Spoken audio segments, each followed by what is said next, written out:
हैं उसके बारे में। तो सबसे पहले आता है हमारे पास एज, ठीक है। BP increases with age. देखो जो छोटा बच्चा होता है उसका बीपी कम होता है, फिर जो थोड़ा बड़ा होता है फिर बढ़ता है, फिर बढ़ता है, और ऐसे जो ओल्ड एज तक आते हैं उनका हाई बीपी हो जाता है, ठीक है। तो बीपी हमारा जो है वो एज के साथ इंक्रीज होता है। फिर सेक्स की बात करें तो female has both systolic and diastolic pressure slightly lower than male up to age 45 to 50 years. 45 to 50 years तक क्या होता है, जो फीमेल्स होती है उनका स्लाइटली कम होता है BP as compared to that of the men और मेल्स, ठीक है। फिर उसके बाद जब ओल्ड एज आ जाती है फिर तो हाई हो जाता है, ऑलमोस्ट या बराबर हो जाता है, ओके।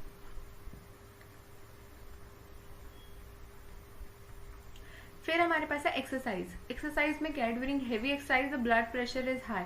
बॉडी की डिमांड बढ़ जाती है, हमें सांस चढ़ जाता है, हम हाई फिजिकल एक्टिविटी कर रहे हैं तो भी हैवी एक्सरसाइज की वजह से जो हमारा ब्लड प्रेशर है वो भी हाई हो जाता है, ठीक है। फिर है स्लीप। तो during sleep the systolic blood pressure falls by 15 to 20 mm of Hg. क्या होता है, जब हम सो रहे होते हैं तो जो हमारा सिस्टोलिक ब्लड प्रेशर है वो भी कम हो जाता है, तो हेंस हमारा बीपी क्या हो जाता है, कम हो जाता है, क्योंकि बॉडी रेस्टिंग स्टेट पर है, उसको अभी इतनी ब्लड की रिक्वायरमेंट नहीं है, तो ब्लड भी स्लोली कंट्रैक्ट एंड रिलैक्सेशन होते हैं हमारे हार्ट के चेम्बर्स की, ओके। फिर आता है emotional condition. Emotions cause increase in the BP with emotional stress and more excitement condition blood pressure increases. क्या होता है, इमोशनल कंडीशन जैसे कि कभी कोई रो रहा होता है, किसी को स्ट्रेस होता है, ठीक है, किसी के इमोशंस बहुत हाइटेंड होते हैं, कोई बहुत एक्साइटेड होता है, कोई बहुत खुश होता है, तो उस वजह से भी जो ब्लड प्रेशर है वो क्या हो जाता है, इंक्रीज हो जाता है, ठीक है। फिर है after injection of the meals. यहाँ पे आएगा इंजेक्शन, ठीक है, इंजेक्शन। तो इंजेक्शन ऑफ मील्स में क्या होता है कि after meals there is slight rise of systolic BP, क्योंकि जब हम मील लेते हैं तो हम मील को डाइजेस्ट करना होता है, हमारा जो बीएमआर होता है, बेसल मेटाबॉलिक रेट होता है, वो इंक्रीज हो जाता है क्योंकि हमें मील को इंजेस्ट करना है, ठीक है। तो जब हम डाइजेस्ट करना है, तो जब हम इंजेस्ट करते हैं मील को, जब हम खा लेते हैं तो ऑटोमेटिकली हमारी बॉडी का मेटाबॉलिज्म बढ़ जाता है और हमें ब्लड की ज़्यादा रिक्वायरमेंट होती है, तो हेंस हमारा बीपी भी इंक्रीज हो जाता है, ठीक है। फिर आता है एंडोक्राइन कंट्रोल, जैसे कि पिट्यूटरी ग्लैंड है, थायराइड ग्लैंड है, एड्रीनल ग्लैंड है, ये हमारी क्या करती है, कंट्रोल करती हैं बीपी को। तो अगर इनकी ज़्यादा सिक्रीशन हो गई तो बीपी बढ़ जाएगा, अगर इनकी कम सिक्रीशन होगी तो क्या हो जाएगा, बीपी फॉल हो जाएगा, ओके। फिर है पोस्चर ऑफ बॉडी या position. The diastolic pressure is higher in standing position than the lay down position or the sitting position. तो क्या होता है, कभी भी हम बोलते हैं खड़े होकर ब्लड प्रेशर में चेक करवाओ, क्यों, क्योंकि यूजुअल से ज़्यादा आता है, तो बैठ के या लेट के हमारी आइडियल पोजीशन होती हैं बीपी को चेक कराने। तो ये हमारे पास कुछ फैक्टर्स थे जो कि हमारे अफेक्ट करते थे किसको, ब्लड प्रेशर को, ओके। अब क्या है प्रोसीजर ऑफ बीपी मेजरमेंट, कि कैसे हमें बीपी को मेजर करना है, क्या क्या मेथड्स होते हैं उसके। तो हमारे पास 3 मेथड है mainly, oscillatory method, auscultatory method and palpatory method, ठीक है। तो इनमें से जो सबसे इम्पॉर्टेंट है, जो हम यूजुअल पर्पस में हम यूज करते हैं मेनली, वो होता है ऑस्कल्टेटरी मेथड, ठीक है। ऑस्कल्ट होता है स्टेथोस्कोप से आप किसी चीज को सुनते हो तो ऑस्कल्ट होता है वो, ओके। तो हम उसी के बारे में पढ़ेंगे क्योंकि मेनली हम यही यूज करते हैं, ऑस्कल्टेटरी मेथड। तो इसमें क्या होता है, for the measurement of BP the patient must be at rest both physically and mentally. हमने पीछे पढ़ा फिजिकली हैवी एक्सरसाइज नहीं करनी चाहिए क्योंकि बीपी बढ़ जाता है, मेंटली इमोशनल स्ट्रेस नहीं होना चाहिए, एक्साइटेड नहीं होना चाहिए तो भी बीपी ज्यादा आता है, ठीक है। तो पेशेंट क्या होना चाहिए, रेस्ट पर होना चाहिए, बोथ फिजिकली भी और मेंटली भी। तो जो रबर बैग है उसको हम रैप करते हैं अराउंड द अपर आर्म। जो स्फिग्मोमैनोमीटर है, बीपी ऑपरेटर्स है, उसका एक रबर बैग होता है, उसको हम अपर आर्म के अराउंड उसको रैप करते हैं, ठीक है। With the help of pressure pump, एक पंप होता है हमारे पास, हम जैसे आइसक्रीम वाले देखे होंगे आपने, उनका हॉर्न होता है जो, तो वैसे ही पंप सा होता है, उसको हम दबाते हैं तो एयर जो है वो रबर बैग में पुश हो जाती है, ठीक है। कब तक करते हैं, until the pressure is 200 mm of Hg तक हो जाता है। मरकरी में देखते रहते हैं हम मैनोमीटर में कि कहाँ तक उसका प्रेशर पहुंचा है, ठीक है। This pressure obliterates the brachial artery, वो क्या हो जाता है, वो ऑब्लिटरेट मतलब बढ़ा देता है हमारे ब्लड फ्लो को ब्रेकियल आर्टरी में और उसे फुला दे, डायलेट कर देता है, ठीक है। The pulse disappears at the elbow joint, और जो पल्स है हमारी वो इस एयर की वजह से डिसअपियर हो जाती है एल्बो जॉइंट पे, ठीक है।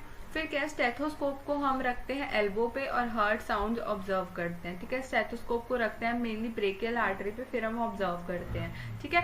The air in the bag is slowly release, जो एयर है बैग में उसको हम स्लोली स्लोली क्या करते हैं, रिलीज करते हैं, ठीक है। The stage eight which first pulse is heard with soft puffing sound is heard at the elbow is noted at manometer।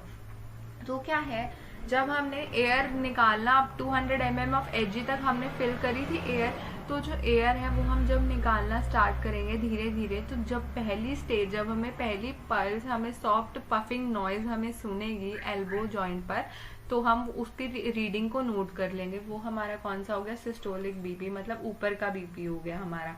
ठीक है, the air from the rubber bag is further released and the stage at which heart sound stops is recorded on the manometer। फिर क्या है, वो soft puffing sound हमें सुनती रहेगी, हम एयर को और रिलीज करते रहेंगे बैग में से। फिर एक ऐसी स्टेज आएगी जब वो हमें सुननी बंद हो जाएगी, तो हमें वो स्टेज नोट करनी है, तो वो हमारी क्या हो जाएगी, डायस्टोलिक ब्लड प्रेशर।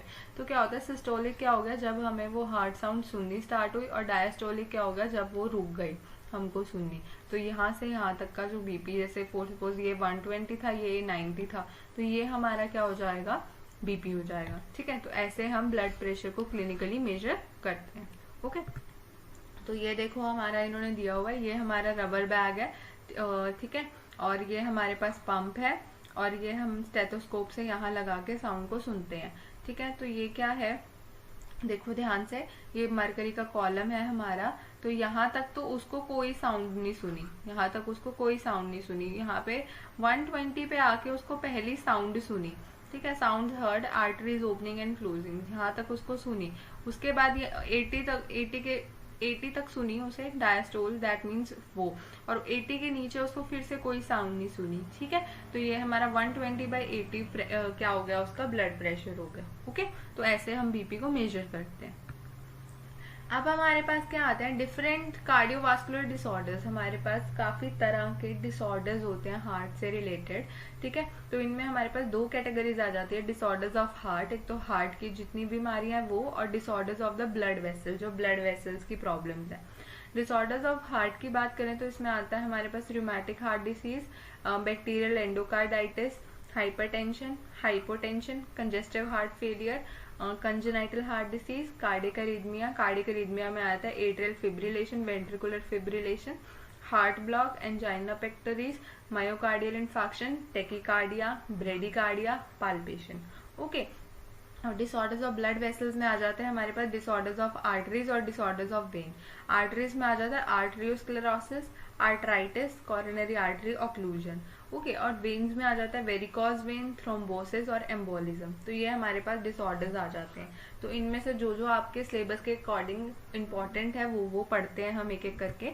तो सबसे पहले आ जाता है हमारे पास कंजेस्टिव हार्ट फेलियर, जिसको हम CHF भी बोलते हैं। ठीक है, in this condition function of right ventricle is failed. अब क्या है, हमारे पास ये हार्ट है, right atrium, left atrium, right ventricle, left ventricle. तो राइट वेंट्रिकल का फंक्शन करना फेल हो जाता है, due to which blood is congested in every part of the body. रुक जाएगा क्योंकि systemic circulation, congestion throughout the systemic takes place, है ना, कंजेशन रहेगी। क्योंकि क्या होगा, यहाँ से जब यहाँ फेल हो गया तो यहाँ पे ब्लड लेवल बहुत कम जाएगा लंग्स में, लंग्स आगे बहुत कम भेजेगा लेफ्ट एट्रियम में, और उससे कम वो लेफ्ट वेंट्रिकल में भेजेगा, और हेंस हमारे बॉडी पार्ट्स तक बहुत ही कम ब्लड जाएगा। ठीक है, तो हमारा पूरा बॉडी सिस्टम सफर करेगा इस कंजेस्टिव हार्ट फेलियर से। ठीक है, और अफेक्टेड ऑर्गन मेनली कौन कौन सी हुई, लिवर हुई, स्प्लीन हुई, किडनी हुई कंजेस्टिव हार्ट फेलियर में। तो क्या होता है, कंजेस्टिव हार्ट फेलियर मेनली क्या होता है, जब हमारा राइट वेंट्रिकल काम करना बंद कर देता है तब हम उसको क्या बोलते हैं, कंजेस्टिव हार्ट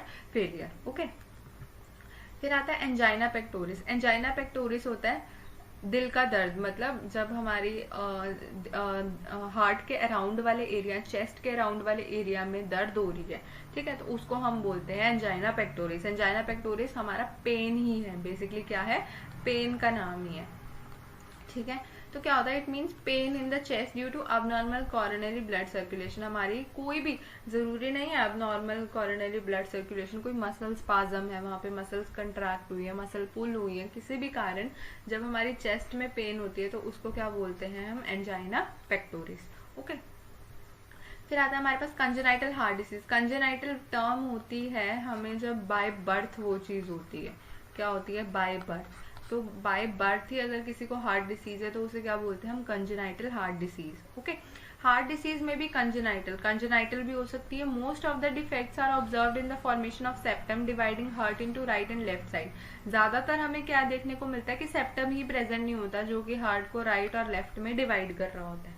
ठीक है। Congenital defects are the points of weakness against bacterial infection. अब क्या है, ज्यादातर क्या होता है, जब जिन बच्चों को हार्ट की ऐसी प्रॉब्लम होती है, कंजेनाइटल प्रॉब्लम होती है, उनको बैक्टीरियल इन्फेक्शन का भी ज्यादा खतरा होता है। तो बैक्टीरियल इन्फेक्शन का खतरा, तो ओवरऑल बहुत फेटल कंडीशन हो जाती है बच्चों के लिए, ठीक है, क्योंकि उनकी वैसे ही इम्यूनिटी बहुत ज्यादा वीक होती है। फिर आता है मायोकार्डियल इन्फेक्शन। मायोकार्डियल इन्फेक्शन को हम हार्ट अटैक भी बोल सकते हैं, कार्डियक फेलियर, हार्ट अटैक, कुछ भी बोल सकते हैं, ठीक है। तो heart is supplied the blood bye coronary arteries. तो हार्ट को कौन सप्लाई करता है, कॉरोनरी आर्टरीज सप्लाई करती हैं। When the vessel of coronary arteries get thicken due to the deposition of fat inside it, क्या हो जाता है, ये हम आगे एक कंडीशन पढ़ेंगे उसमें आपको क्लियर हो जाएगा। क्या होता है, यहाँ पे जैसे फैट एक्यूमुलेट हो गया, बहुत सारा फैट एक्यूमुलेट हो गया, ठीक है, तो उसने क्या करा, जो कॉरोनरी आर्टरी है उसमें ब्लॉकेज कर दी, ठीक है, उसमें ब्लॉकेज कर दी। तो अब क्या है, द नैरोइंग ऑफ आर्टरी, अब नैरो हो गई आर्टरी, या कोई थ्रोम्बस या कोई ब्लड क्लॉट प्रेजेंट है, उसकी वजह से हमारा ब्लड प्रेशर कम हो जाएगा, ठीक है, और उसकी वजह से हमें कंडीशन हो जाएगी कॉरोनरी थ्रोम्बोसिस। अब यहाँ से ब्लड तो जा नहीं पाएगा, तो क्या हो जाएगी वो कंडीशन को हम क्या बोलेंगे, कॉरोनरी थ्रोम्बोसिस, ठीक है। तो बिकॉज ऑफ दिस, इस वजह से क्या होगा, जो सेल्स प्रेजेंट है इन द वॉल्स, जो हार्ट, अब हार्ट को सप्लाई होना था, ये उसने हार्ट को सप्लाई करना था, ठीक है, तो अब यहाँ पे जो सेल्स हैं उनको न्यूट्रिएंट नहीं मिल पाएगा, तो वो क्या हो जाएंगे, डेड हो जाएंगे, ठीक है। And the heart stops working, वो काम, हार्ट हमारा काम करना बंद कर देगा, जिसकी वजह से हमें हार्ट फेलियर, हार्ट अटैक या मायोकार्डियल इन्फेक्शन हो जाएगा, ठीक है जी। क्या होता है, जब भी जो कॉरोनरी आर्टरीज है जो हमारे हार्ट को सप्लाई कर रही हैं, हमारे हार्ट को दे रही हैं, ब्लड दे रही है, न्यूट्रिएंट्स दे रही हैं, जब वहाँ पे उनकी आर्टरीज में थिकनेस हो गई, ब्लॉकेज हो गई, ब्लड क्लॉट आ गया, कुछ भी आ गया, तो ब्लड फ्लो जब नहीं हार्ट तक पहुंचा, तो उसकी वजह से जो हार्ट के सेल्स हैं वो इवेंचुअली डेड हो जाएंगे, और जिसकी वजह से हमें क्या हो जाएगा, मायोकार्डियल इन्फेक्शन, ओके। फिर आता है हमारे पास आर्टरियोस्क्लेरोसिस। मैं इस कंडीशन की बात कर रही थी कि इसमें क्या होता है, this is a disease of artery where there is deposition of fat material in the walls of the artery. जब किसी पर्सन में हाई कोलेस्ट्रॉल या हाई फैट या हाई लिपिड हो जाते हैं, तो वेसल्स के अराउंड क्या हो जाता है, फैट एक्यूमुलेट होना स्टार्ट हो जाता है। तो फैट एक्यूमुलेट स्टार्ट होना हो जाता है, जिसकी वजह से क्या हो जाता है, ब्लॉकेज हो जाती है, तो थिकनिंग होगी आर्टरी की, जिसकी वजह से इंटरनल डायमीटर ऑफ आर्टरी भी कम हो जाएगा, है ना। This causes resistance in blood circulation जा ही नहीं पाएगा, एंड दस इंक्रीज इन बीपी, बीपी बढ़ जाएगा, बीपी पुश करने की कोशिश करेगा बट वो क्रॉस ही नहीं कर पाएगा, ठीक है। कोलेस्ट्रॉल इसका बहुत ज्यादा इंपॉर्टेंट कंस्टिट्यूएंट है, जो कि कॉजेटिव फैक्टर है, आपको बता चुकी हूँ। फैट, कोलेस्ट्रॉल बॉडी में ज्यादा हो गया, लिपिड ज्यादा हो गया, तो ये सारी चीजें क्या करती हैं, आर्टरियोस्क्लेरोसिस करती हैं, ठीक है। फिर क्या है, in arteriosclerosis there may be a patch generation developed in the tunica media of large and medium size artery. फिर क्या होता है, आर्टरियोस्क्लेरोसिस में क्या होता है, एक पैच बन जाता है, वो पीछे दिखाया था मैंने, इसी पैच की बात कर रहे हैं, ये कहाँ बन जाता है, ट्यूनिका मीडिया में बन जाता है, लार्ज और मीडियम साइज आर्टरीज में, ठीक है। This patch consist of accumulation of cholesterol compounds. अब वो पैच में क्या हो जाता है, एक्यूमुलेट होते रहते हैं हमारे जो कोलेस्ट्रॉल के कंपाउंड्स है और आते जाते हैं, ठीक है, वो व्हेन दीज प्लैक्स ग्रो, फिर क्या होता है, ये जो पैचेस थे, मतलब प्लैक्स बोलते हैं इनको, ये और ज्यादा बढ़ जाते हैं, ये पूरी वॉल्स ऑफ आर्टरी में फैल जाते हैं, और जिसकी वजह से स्वेलिंग आ जाती है, और वो हमारे ब्लड फ्लो में रेजिस्टेंस कॉज करती है, इसको बोलते हैं आर्टरियोस्क्लेरोसिस। वही बात है, कुछ नहीं है, घुमा घुमा के दोबारा बोली गई है, ओके। फिर आता है हमारे पास, नेक्स्ट आती है वेरिकोज वेन। तो वेरिकोज वेन्स में क्या है, in this condition the valves present in the veins are dilated so that they do not prevent back flow of blood.